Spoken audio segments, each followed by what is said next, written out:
Okay, going to do another small YouTube video on a pocket revolver. Now I do like these old revolvers more so than the modern ones, so I'll have a wee chat about this. This is called the Hopkins Allen, and it's a .32 5-shot, so it's a 5-shot revolver. And it's a top break, so rather than the cylinder coming out the side, top break. So that's, and there's our five cylinders. Now I do like these older guns, as I'm saying. This is, believe it or not, between about 1886 and 1898. So really about 120 years old. This one is. There's lots of features about this gun that sort of fascinates me about the engineering and the workings that goes into making these things. All the fine detail of the hinge, the wee hinge, isn't that fantastic? The engineering is unbelievable. And there's another wee bit about this gun that's quite fascinating as well, is there's a wee bit goes like that. But that's a patent. That patent came out in 1886, and it's a wee safety device, and it's a pocket revolver. So you can imagine if you had that like that, and you stuck it in your pocket, and that caught in the corner of your pocket. If this came back, you could shoot your toe off, or worse. So this was a wee patented safety device. Means whenever you put it into your pocket, there's less chance of this catching on the fabric and you inadvertently shooting yourself in the stomach or the foot or elsewhere. Now the top of this gun here is quite badly worn, unfortunately, but it's got quite a lot of writing the whole way along the top. I'll just mention what it says. Actually, there's no point in bringing the magnifier. Sure, I'll take the magnifier out anyway, but you really can't read it very well, but it's like War and Peace written on the top. Loads and loads of writing.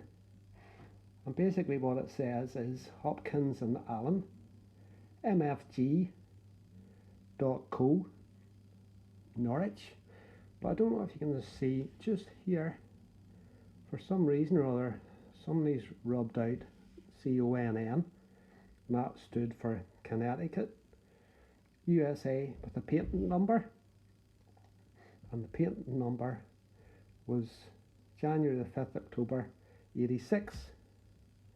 So sadly this is quite a badly worn gun, so you can't really see that too well, but that's what it says. There's two places to find the serial numbers on this thing. Now the serial numbers don't match, so maybe somebody could let me know, should these numbers match? I'm not too sure. There's a number in the bottom there that goes 9362. Sadly, I'm not really seeing it too well. And then there's another serial number. If you just break the gun, pop it open, and you can see another serial number here. Put the magnifier on again, but I don't think, no, there's no point in looking at it, but it's 9487. This is a wee double action. And a double action means if you pull the trigger, you can see the wee cylinder turning, and you know, with an antique gun, folks, don't be dry firing it, because like I say, the spring in this is about 120 years old, and it's very, very firm. It's in great condition. It's the only thing good condition about this gun, because the rest of it's pretty knackered. But if you dry fire a spring in these old guns, it's very likely to snap it. And see, and especially in the UK, see, trying to buy any part for a gun, even if it's a spring, you really do need a firearms certificate. So I'm not going to dry fire that. But double action means pulls the trigger, the revolving cylinder will go round, and you can actually pull the trigger and fire it that way. Single action means you cock it, and whenever you pull the trigger, this wee cylinder won't revolve, So basically a single action just means it's a trigger release only.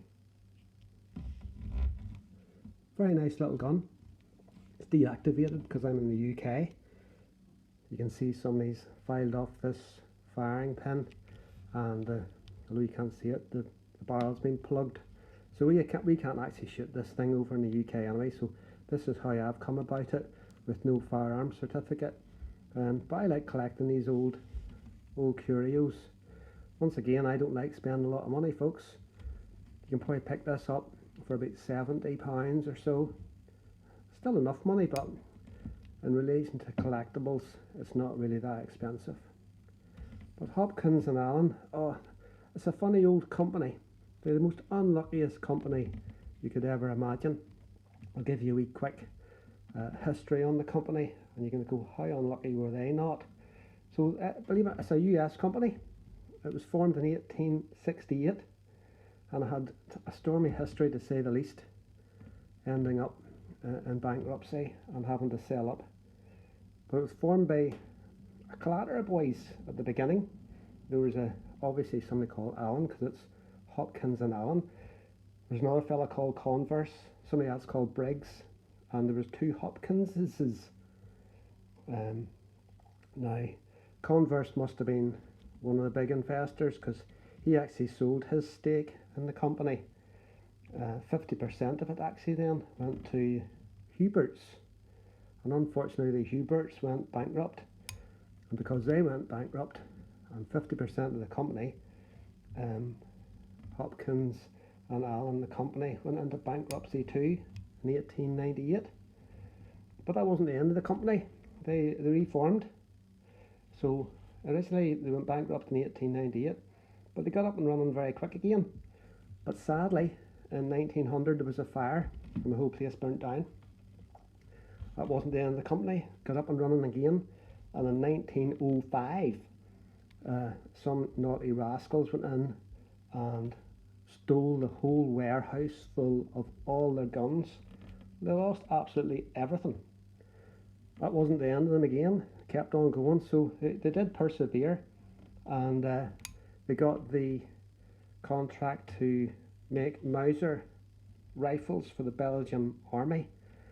But once again, luck wasn't on their side, because the old Germans, they invaded Belgium in World War One. So that was that contract out the window. So they persevered on again, but in the end they had to fold in 1916, and they sold up to Marlin. And you won't believe it, folks, you wonder, how on earth could a company not go well in World War One? But the thing was, it's an American company, and as luck would have it, or not, as the case may be, for poor old Hopkins and Allen, the Americans didn't join World War One until 1917. So they sold up in 1916. The Americans joined World War One in 1917, and Marlin, who just bought them over, went on then to become one of the largest manufacturers of machine guns, and they're still going strong today. So that's a poor old Hopkins and Allen, the company, did their best not to be, however. But this lovely little pistol, a lot of history with it, sort of sums up a lot of things. Fantastic engineering, bad luck story in relation to the company themselves, but a lovely little pistol. Hope you like that wee story. And the pistol, this wee bit, I think that's amazing. This little bit, so simple yet so clever. And that was the patent that came out in 1886. Anyway, ladies and gentlemen, don't forget to subscribe. I have a couple more pistols upstairs. If you fancy that, I'll do a few more. But that was the Hopkins and Allen Top Break .32 5-shot revolver. See you again, folks.